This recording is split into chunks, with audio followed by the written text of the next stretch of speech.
Welcome to Choose Courage Inc., where we skip the boring intros and jump straight into reimagining business and workplace experiences with We Ain't Afraid to Go There conversations. And in this episode, I'm joined by my dear friend Behzod Sirjani, someone I've had countless deep reflective conversations with, and we finally hit record on one. And so in this episode, we're diving into what does it mean to step away from safety and into something unknown. You know, we talk about leaving corporate jobs, we talk about navigating uncertainty, choosing alignment over approval, and how to stop chasing carrots that were never meant for you. So if you've ever been at a crossroads or felt unseen despite giving your all, this one's for you. Let's get it.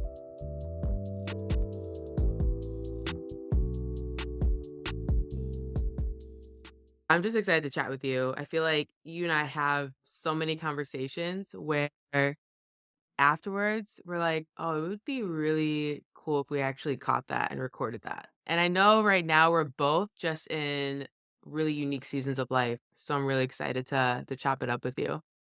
Maybe Yeah, a good place to start is this idea of, again, I'm just kind of reflecting a little bit on the season that we're both in. And you're standing at crossroads with too many choices, too much uncertainty. You know, life happens, life is life in. I'm wondering if maybe you could take us to a moment when you had to decide between staying safe or stepping into something unknown. I think the best example of that in my life was probably when I was choosing to leave Slack. And there were a couple of things that led up to that decision. Mostly that I was in a really great job working with a lot of great people, but oftentimes I'd go into the office and just be unhappy. And I worked with an executive coach to kind of figure out where that unhappiness was coming from. And I think what it came down to was that I had a lot of things that I wanted to play with or explore or try.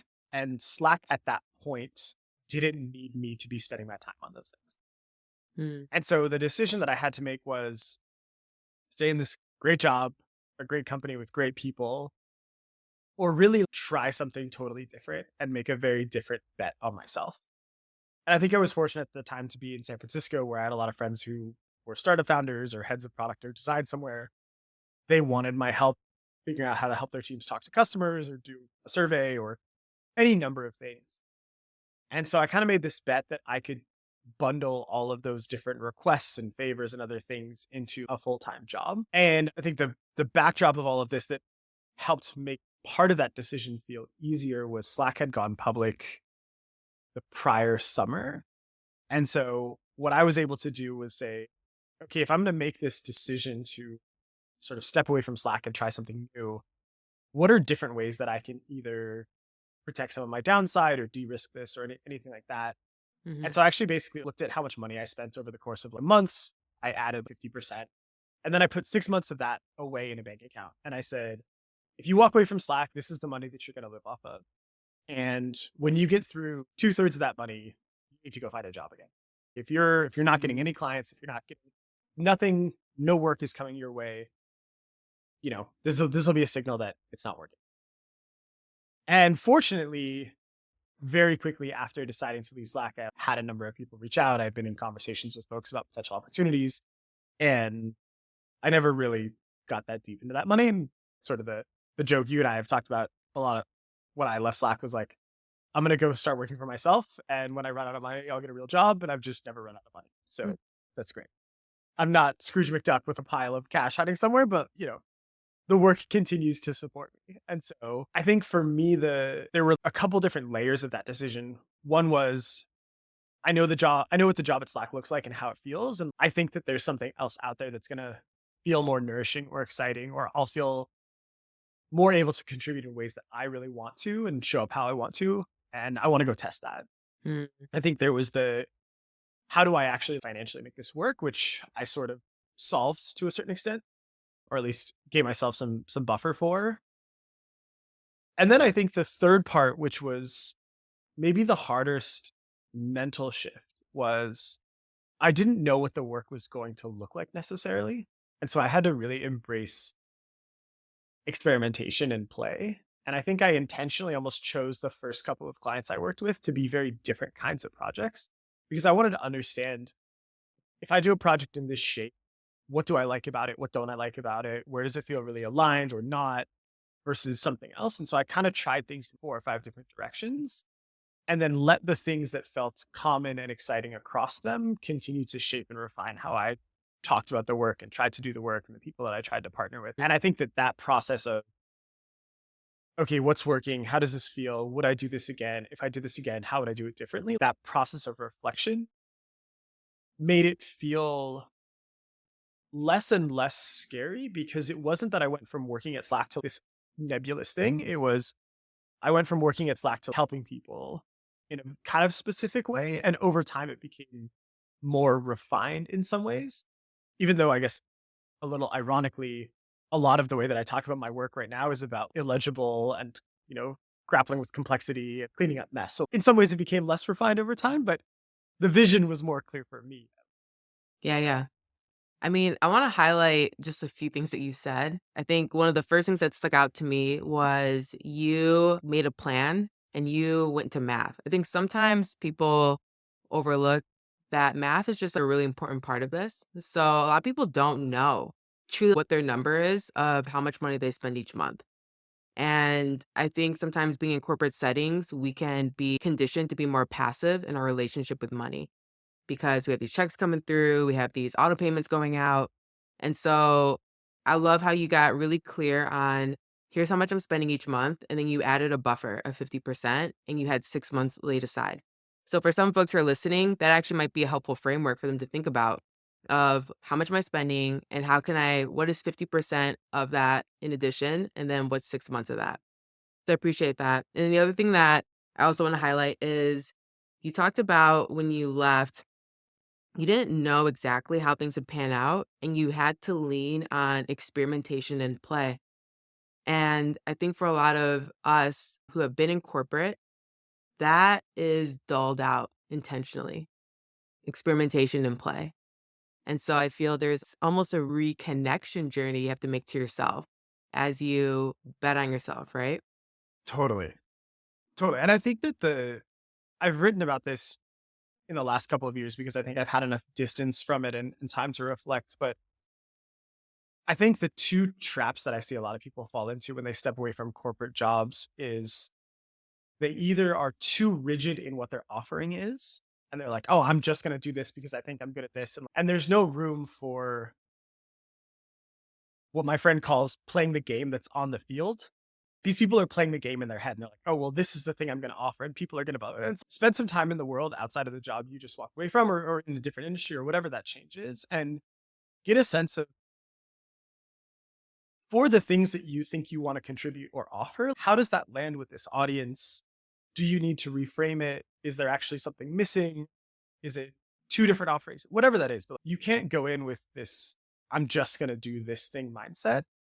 But I think the other trap is doing exactly what you did at your job out in the world for someone else and only doing that thing. And again, I think this is very much a heads down mentality rather than a heads up mentality of, okay, well, I did this job for one company. Now I'm going to go and I'm going to do this job and offer the same thing. And you're not paying attention to the degree to which the organization itself or the industry or whatever, like has contorted you to fit into the puzzle in that way. And actually, when you pull yourself out of the puzzle, you have a very different shape. But you need to step away from that framing to be able to look at yourself that way and authentically see that. Mm-hmm.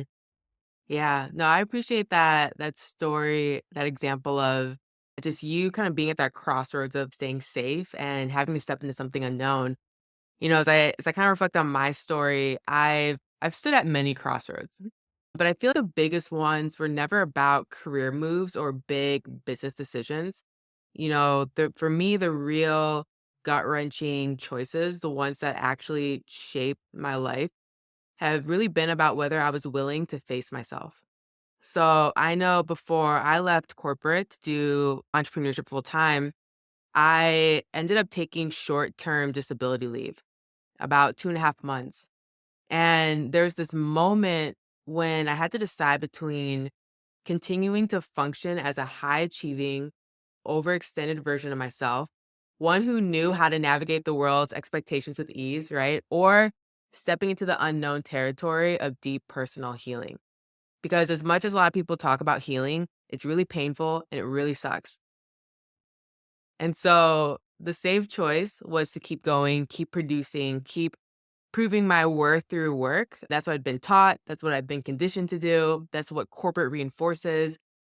That's what the world rewards. But I knew in my bones that safety was just becoming this well decorated cage. So I had to choose the opposite. I had to choose stillness. I had to choose rest. I had to choose to disrupt everything I had built in order to build something more true to me. And that's that sunken cost fallacy, right? Of I Totally. have already put so much into this and now I'm going to completely pivot out. But I think in doing so, I recognized what I actually looked like when I inched towards a more whole version of me. And I don't think I realized how much distance was between me and that version of me this whole time. I think that work is hard and underappreciated. And I think it can, I mean, I know a little bit from us talking about this over the years, but I feel for a lot of the people listening, the first few steps, as with many things, are the hardest because you're trying to unlearn and untrain yourself from a certain framing and a certain value system.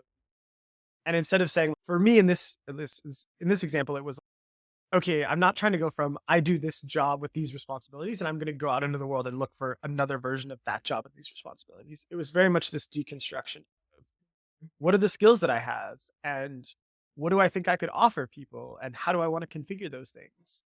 And if I were to remix and rebundle and reconfigure, what does that look like? And Mhm. it might look absolutely nothing like the job. The job is just this certain configuration of those skills and activities in one place for one organization. But that work of how do I want to show up and who do I want to play with and what do those games look like is really difficult if you're so used to being, I'm going to go look for a job description. I'm going to make sure that I check these boxes. I'm going to, contort myself so that I have these 10 things I love to do and the job wants me to do seven. I'm just going to do seven and I'm going to ignore the three. And it's difficult to step away from that and say, cool, I want to show up in this way and I'm going to try to figure out where is there this kind of alignment and also how do I honor those parts of myself and how do I Mhm. not mute them or silence them or push them down, which as you and I know, eventually they bubble back up in different ways. And either they're so untended to that they become these feral parts of you that are like, go get a different job and you need to go express this side of me that hasn't been out for 6 months or whatever. Uh, or you just start feeling that longing. Oh, I need an outlet Mhm. for this. And I think Mhm. that honest reflection of, instead of I am this job or this title, it's like, here are the things that nourish me. Here are the activities I'm excited about. Here's, whether it's building a thing or collaborating with people or telling whatever those things are, being honest with yourself about what that mix is, I feel makes it easier for you to either show up better in the role you're in because you have an honest take on how you want to do that job Mhm. or step away into whatever else. And, oh, actually, there are these five things I really love doing and I only get to do two of them right now. What would Yeah. it look like if I could do all five or four or Mhm. five? And that doesn't mean for one company necessarily, but just how do you build a portfolio of things that you're excited about? Yeah, and it brings me to that idea of abundance, right? And abundance sounds great, but if we're also being honest with ourselves, it can feel and be overwhelming at times. Have you ever felt like having too many of these opportunities actually made it harder to move forward? All the time. On a regular basis when I would say that I've been very lucky in that 90+% of my clients have either been former colleagues or direct referral. And so there's very often two, three, four things that come my way and all look pretty interesting and are with people that I enjoy or would like to work with. And that paradox of choice is very real. One of the one of the best questions that I've heard from my friend Brian Dell, he loves to ask when people are kind of wrestling with different ideas. He's like, "What would it look like if you took this seriously?" Like whatever, pick one of those ideas. And when you ask that question, a couple things happen. One, you can sit back and be like, "All right, if I was going to do this thing, what does this work look like? And you really can kind of be objective and sort of spell it out. It would require this kind of time, this energy, this commitment, these activities, whatever. And then once that's all out on the table, you can say, am I willing to do this? Am I willing to choose this, these stresses, these potential benefits? Is this worth it for me? Mhm. And then you could almost have that same question. Cool, if I know what this looks like and I'm excited about this, does this work now? Is this the thing for today or for this season or for whatever? And I've definitely had moments where I think I go through that kind of process of revisualizing or re kind of contextualizing different opportunities. And it's like, oh, I have total clarity on what this looks like. And I'm really excited, but I don't have the bandwidth or the space or whatever to do this project justice right. Mhm. So either I can propose the one that I have time for, or I can say, hey, I could do this in X weeks or X months, or I'm sorry, this doesn't, but I understand what you need. And I would love to connect you with someone else if I could find. It also becomes a really helpful diagnostic because if I don't know what it looks like to do this work really well, I have to go ask more questions or find out more so that I can make that decision. But I think that the trap a lot of people fall into, or the trap that I fall into a lot of times is I think about the outcome instead of the process. And it's like, oh, I have these different opportunities. And I think it's easy for us to attach a dollar sign to them or say that they're with this company or whatever. And you're like, oh, it's, especially as a consultant, you're like, cool logo, lots of money. And you sort of ignore the whole journey where, if I asked you, hey, would you want to be on top of Mount Everest? You're kind of like, that sounds cool. And I'm like, would you want to climb Mount Everest? Like, that's a very different thing. Like, I'm pretty down to take the photo up top, but I don't know if I want to go up, and hike the whole thing. But I think that's kind of the work that I try to do when too many things come my way. There's obviously an immense amount of gratitude that I have multiple, two or more people like, we'd love your time and partnership. But instead of sitting there and being, oh my God, what do I do? These are both great. It's acknowledge that gratitude and then get really detailed about what doing that work looks like and doing that work well. And I think maybe the style isn't the right way to talk about this, but I know that I personally am very drawn to things where I feel like I'm uniquely capable at doing it. So if someone asks me to do something that I feel a bunch of people could do, I probably hand off those projects. I'm like, that sounds cool. I would love to connect you with so and so who does something similar. Because I just know that if I am doing the same thing over and over again, or if I'm trying to solve a solved problem for someone, I lose the energy and I sort of disengage over time. And I never want to do that with any of the people Yeah. I'm partnering with. And I want to acknowledge one thing you said specifically, and then I might offer a counterpoint to what you're sharing. I feel like I love that question of what would this look like if I took this seriously? And that not only can apply to work opportunities within the state of abundance, but it can apply to so many other areas of our life. What would it look like if I took my marriage seriously? What would it look like if I took my friendships seriously? What if it looked like if I took this dream, this curiosity that I have seriously? Yeah. And it's like, how do we I think people just need permission to dream a little bit about what that would look like. And then to your follow-up question, am I willing to do that? Am I willing to do these things in my friendships, in my marriage, for my physical health, for my mental health, for my kids, what have you? And I really love that. And that's something I'm going to be chewing on and pondering on. I think maybe the different perspective that I want to offer and put into the space about abundance and feeling like there are too many opportunities that might make it harder to move forward is I would maybe argue that too many opportunities isn't actually the problem. I think it's an illusion of abundance that can create this kind of decision fatigue. For me, true abundance is aligned, not chaotic. And so if you're kind of in these moments where you're feeling chaotic in the face of this abundance, for me, that might be an illusion of abundance. For me, true abundance is aligned, it's not Mm, chaotic. And if every opportunity feels like it's pulling me in different directions, that's not abundance. That's me not knowing what I actually want, or it's me not trusting in myself enough to choose. So for me, abundance is more of, and this is something I'm learning and am experiencing this mindset shift of abundance as of late. But for me, abundance is neutral. It's just Mm. options on the table.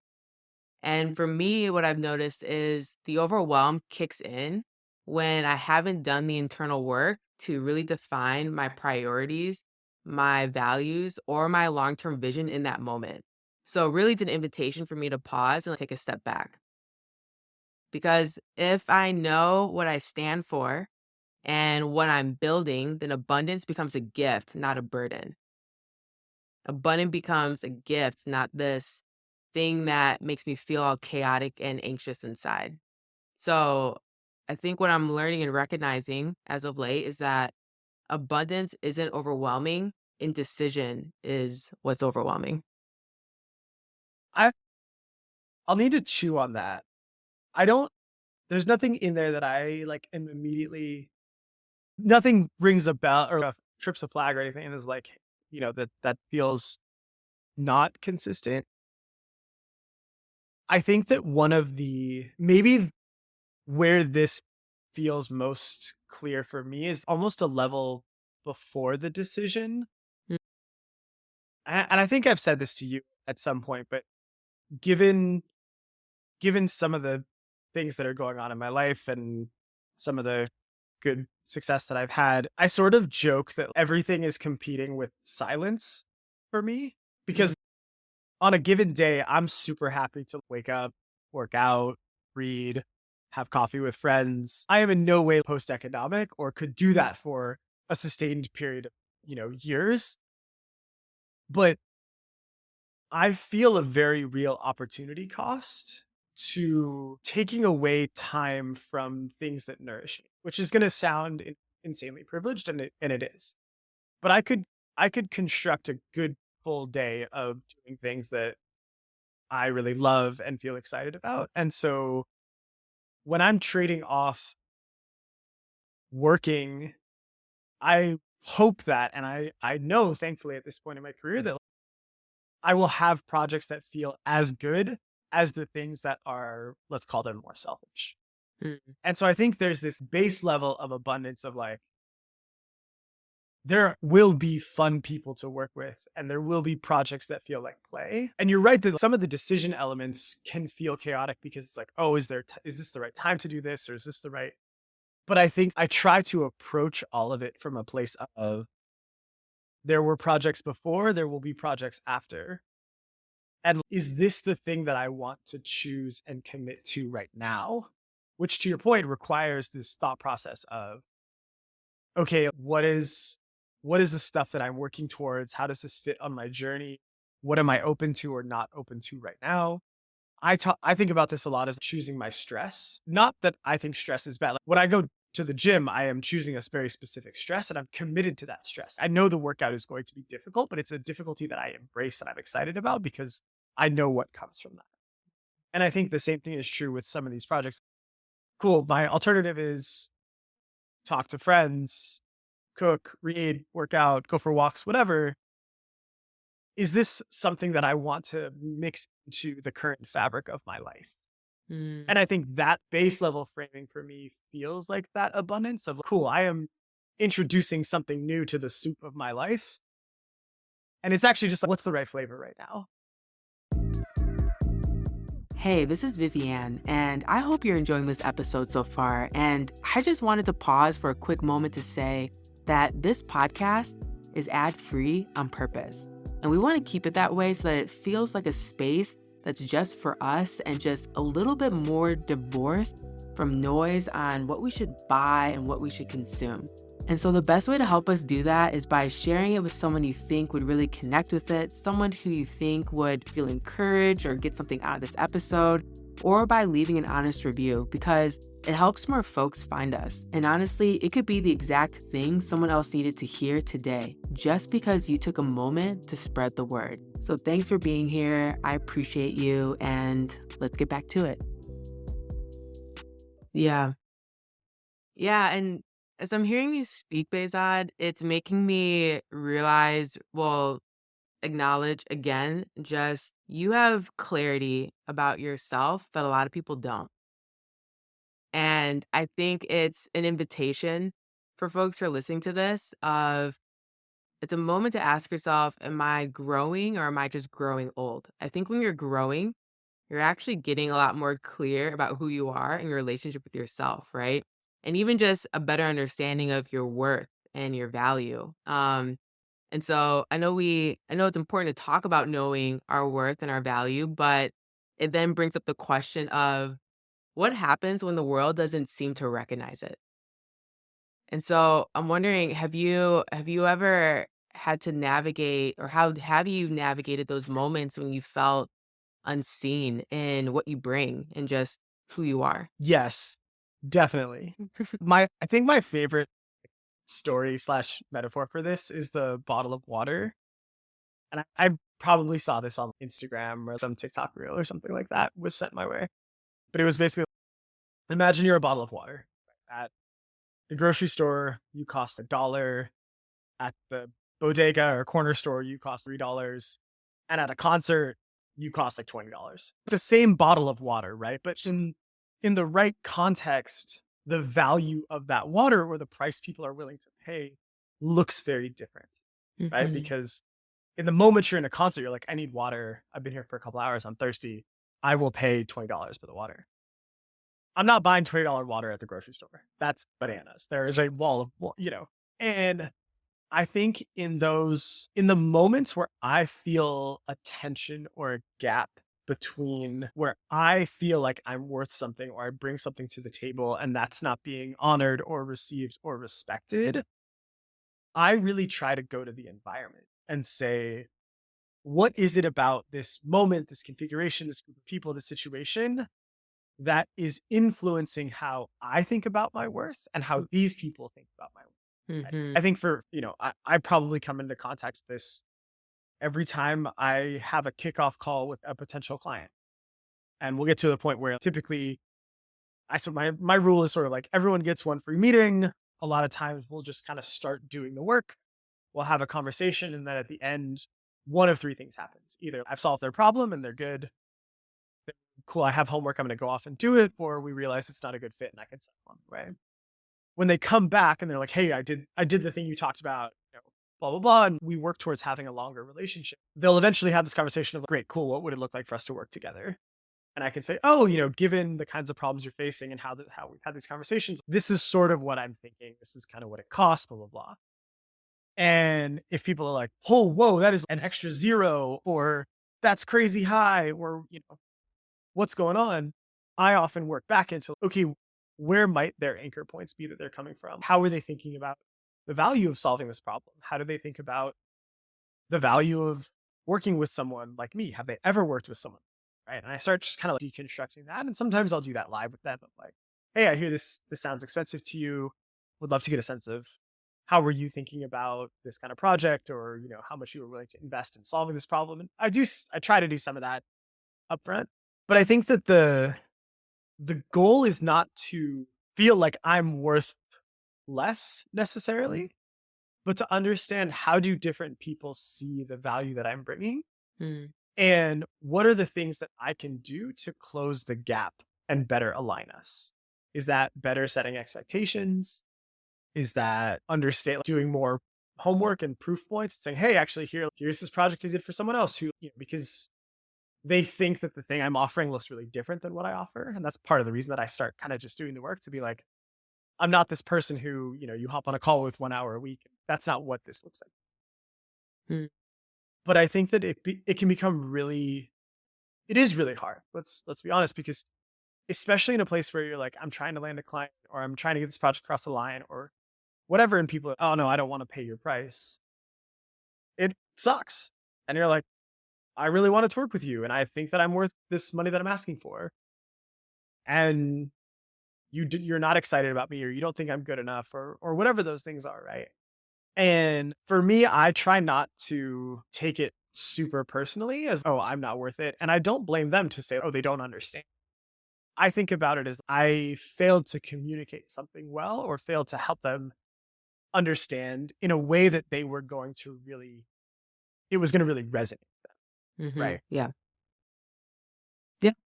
That tracks. That makes sense. I think it's what I appreciate about what you highlight is it's a transition from a way of functioning a lot of us are used to, which is instead of contorting myself to a lower bar or a lower understanding of what I'm worth, it's coming from a place of curiosity of how did that person get there?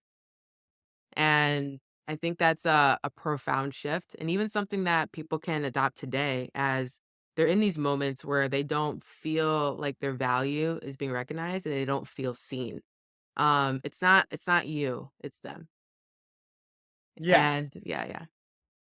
And I think that you're right, that there's a lot of versions of this in the workplace, right? You ask your boss to get to work on a project and they're, "Oh, you're not ready."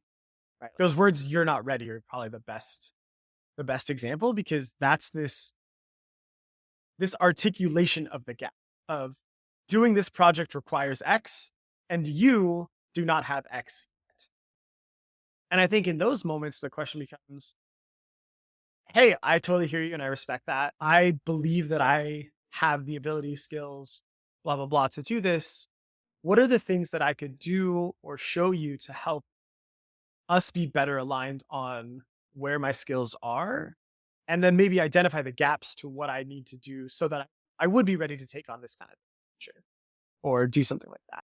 And I feel like I had dozens of those conversations throughout my career because I was, "Oh, I could do this." And my manager was like, "You could do part of this. And you would do this part really well, but here's the thing that I'm really worried about. Or here's the area that I think you need to grow. Or here's the thing I'd like to see from you more often." And it's a good way, at least in that environment, to turn, "Oh, I have this thing that feels like a deficit or a gap into, oh, this is an opportunity for me to learn and grow and practice and become more competent in a certain area."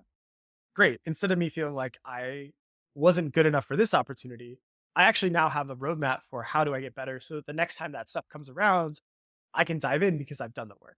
Mhm. Yeah, and, I'm gonna speak a little bit into especially just my experience as a Black woman in corporate America, the amount of moments when not only you felt unseen, but invalidated. Some examples of that looked like specifically when I was at Salesforce, I had a manager who told me, "You're doing incredible things. You're operating at a director level. You're doing things that most of us directors aren't even doing, but I need you to do more associate level stuff before you get promoted." What? She would tell me things like, I don't know what to do with you because you're doing so much and you just are so talented." And then I'd be looked over for promotion, for raises all the time. I specifically had this moment where when I was at Salesforce, I was like, you know what? Let me create my own position. And so I created this position. I pitched it to the org that I was in. They weren't feeling it. But this other organization was really liking this role that I created. I created the responsibilities, the requirements, all of this. And so they're like, "We love to work with you and refine this role. And we'd like to hire for this role." So I worked with this team, this other org, helping them to get more clear on the job description, the responsibilities. I went through the interview process for this role that I created, that I helped them get clear on, and I wasn't hired for the role I created. But Man, yeah, I there's have no so word for many that, questions. I have right? so many questions. Literally created this role, wrote the description, pitched it. They were like, "We love this." Worked with them on refining it. They put it out there. I had to apply to it. I went through the interview rounds and I didn't get this role. And, I used to believe that if I just did more, that if I proved more, if I became more, I would finally feel worthy or get the recognition I deserved. Finally be seen in a way that I needed to be seen in and that I longed for. But I think that's what happens when you grow up, especially when you grow up carrying weight that was never yours to hold. When your value also gets tangled up in what you can do for others rather than who you are. And so, as a Black woman, and I know a lot of Black women who are in this cycle of allowing ourselves to get exposed to that kind of invalidation over and over and over again. And it reminds me of your water bottle environment story, right? And I think what I had to do in that moment was, and it's taken a couple years to flesh this out, of having to think through, why have I allowed myself to endure such things over and over again? And a lot of that for me goes to upbringing. It goes from being raised in a home with a mom with parents who weren't emotionally available, where I was the other parent in some ways, where my needs and my wants didn't actually have a priority or matter. And when you come from that kind of background and upbringing, it bleeds into your career. It manifests and plays out in ways of you over delivering, over functioning, building things that served others, but often put you last. And when the world didn't recognize my worth, when these corporate environments didn't recognize it, it it's hard to not have those stories of I'm not enough go through your head, and this belief of maybe if I prove more and I give more and I be more, then they'll see. But I think this mindset shift for me that allowed for just a moment of radical healing was recognizing that I'm more than what I produce. And that the moment that I stopped trying to earn the recognition in work, stop trying to earn love in relationships, because this bleeds over in other areas of life, right?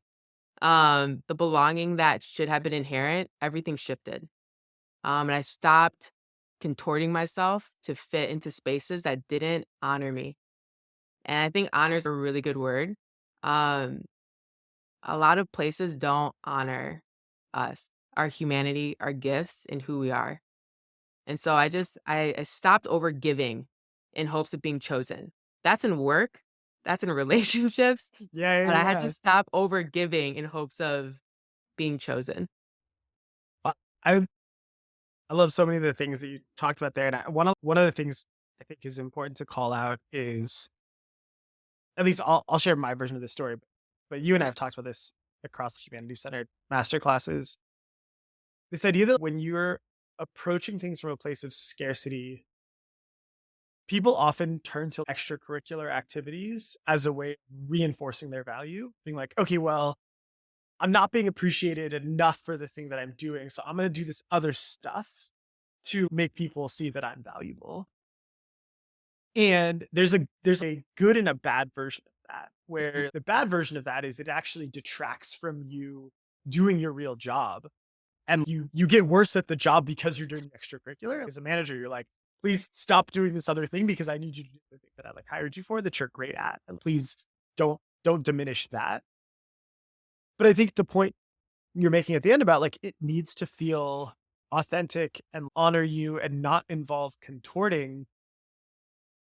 When I was back at Facebook, there were a bunch of these extracurricular kind of things that I did that I probably wasn't the best fit for, but there was a lot of imposter syndrome and other things that was like, we should, I should do this, I should prove that I'm valuable, whatever. But the things that stuck, the two kind of extracurricular things that I'm most proud of during the 4 years I was there, one was building the research associates program, which was essentially was a program for UX researchers that was modeled kind of after Google's associate product manager program. And then I spent a bunch of time on teaching these courses in what was called Design Camp, which was the first 2 weeks of onboarding that everyone in design, content strategy, and research go through. And I think both of those things landed really well and became a part of my time at Facebook because they came from a place of how I am and the right way for me to contribute. And the research associates program was essentially 6 months of me and someone else being some of the most active candidate interviewers in our team. And me being like, we're letting go of a lot of really high quality talent that looks just a little too junior for where we're hiring. Could we actually invest in building a program that hires these people and gives them the scaffolding and training to be great at Facebook? And then design camp came from, originally I had been telling this, I'd been a part of one of the presentations to the new hires. And after doing that for don't know, a dozen onboarding classes, I sort of realized that there was all these questions that people had as they were going through the process. And we had hired someone to take over and kind of redo parts of design camp. And I like basically pitched a few ideas because I'd been so exposed to it. And they were like, "Oh, these are great. Do you want to help with some of this kind of overhauling of design camp?"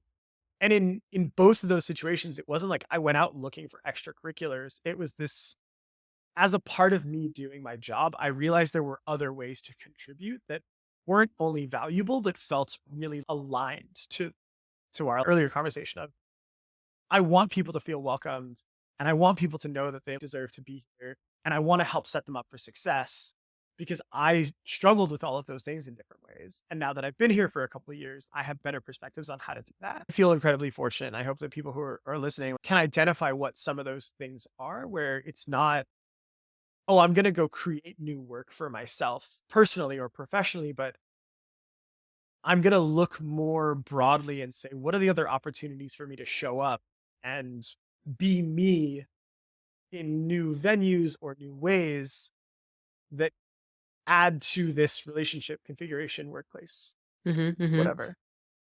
Yeah, and I think it's also a challenge for us to how do we celebrate and recognize ourselves without someone else's validation and recognition?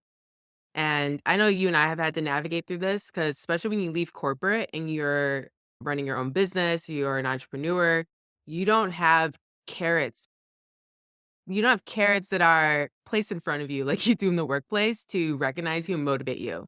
So LinkedIn becomes this weird place of you're watching people celebrate the carrots that they've, gathered at work, and you're not getting those carrots from work. So you have to learn how to recognize and celebrate yourself without the validation of an entity or a company. Yeah, but it's yes, 1,000%. I'm gonna start buying myself like carrot every week It's from fair. the grocery store and just be like, "You did Put good, the boy." carrot on the desk and be like, Yeah, "Am I just working towards this today?" but I think it's so and I say this, it is challenging work, but it is also so free. So And what? it's so freeing to Mm. not be chasing those carrots in the same way. I think that Mhm. one of the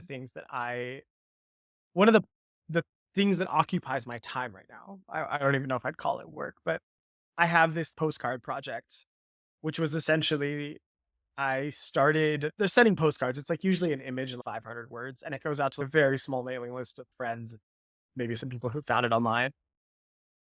But it was this taking my own curiosity seriously and just being like, I really want to write a little bit more in public than fits on an Instagram story.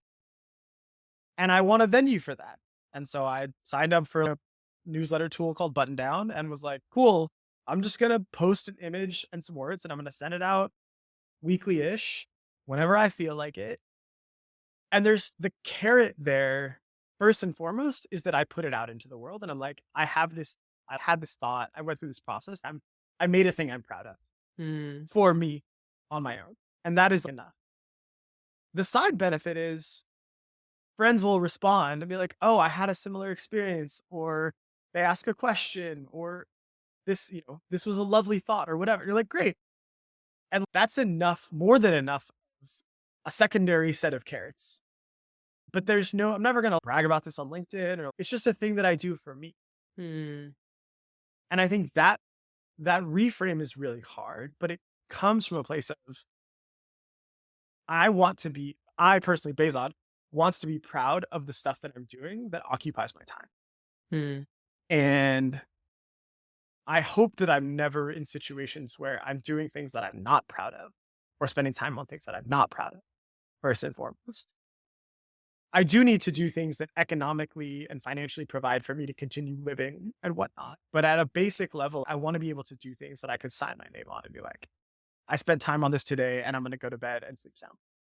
And I recognize that's an incredible privilege and also a thing that I hope to sustain now that that's true for so much of my life. I appreciate what you're saying about being proud. And I think it's also just a moment and an opportunity for folks to think about, is what I'm proud of mine? Or is what am I proud of what I want what someone else wants for me. And that could be a really tough thing to split and also just to be honest with yourself about. Because a lot of us are living a life not that we necessarily want, but we're more so living from what we think other people want for us. And I see a lot of people, especially a lot of folks that I coach, end up being miserable because that's how they're navigating their career. That's how they're navigating their relationships, even, right? Who they decide to date, whatever it may be. So I think it's also an important reminder to get really clear on what you actually want and what actually lights you up. Yeah, and yeah, I love calling that out, both because I think it's so important and also it's very difficult. I Hmm. recognize I feel very grateful for the relationship that I have with my parents who are supportive in a very like open way. We want you to do things that you're proud of. And there's not a timeline or a set of expectations of you need to get married at all or have kids at all by these dates. Like, and that's not true for a lot. And I think that it's helpful to honestly interrogate how much you are living for yourself and where you're carrying other people's expectations and how you feel about those things. It's Hmm. okay to let, probably good in a lot of ways, to let the people in your life help you think about the life you want to live, right? None of us exist on our own. But I think the thing I worry about with a lot of friends or people that I've seen is when they don't know that the things they want are not theirs and then they achieve those things, there's no happiness there. There's no Hmm. feeling of content because it wasn't their carrot. And the sooner you can realize that, the more aligned you can be in the way that you spend your time. 100%. And you could save money on your therapy bills the sooner you're able to get there. Yeah, yeah, yeah. And again, and I say that jokingly, but seriously, I think too, you have to know when to ask for help to get clear on who you are and what you need and what you're about. And there's nothing wrong with that. My Totally. therapist is amazing. If I could tip a therapist, I would. She's incredible. And so, for those of you who are looking for a sign, this is it. Go to therapy. Thanks for hanging out with us and diving into some of these real and unfiltered conversations. We know your time is valuable, and so we don't take it for granted. If today's episode made you think, if it challenged you, or gave you something new to consider, we'd love for you to hit that follow button on whatever streaming service you're using. That way, you'll never miss an episode when we drop them. And if you want to go even deeper, sign up for our newsletter at choosecourageinc.com, and you'll get updates on new episodes, access to exclusive freebies, and first dibs on coaching opportunities and other resources to help you make bold moves in your life and business. So we appreciate you, we see you, and we're rooting for you. Until next time, keep choosing courage over comfort, and a friendly reminder to drink some water.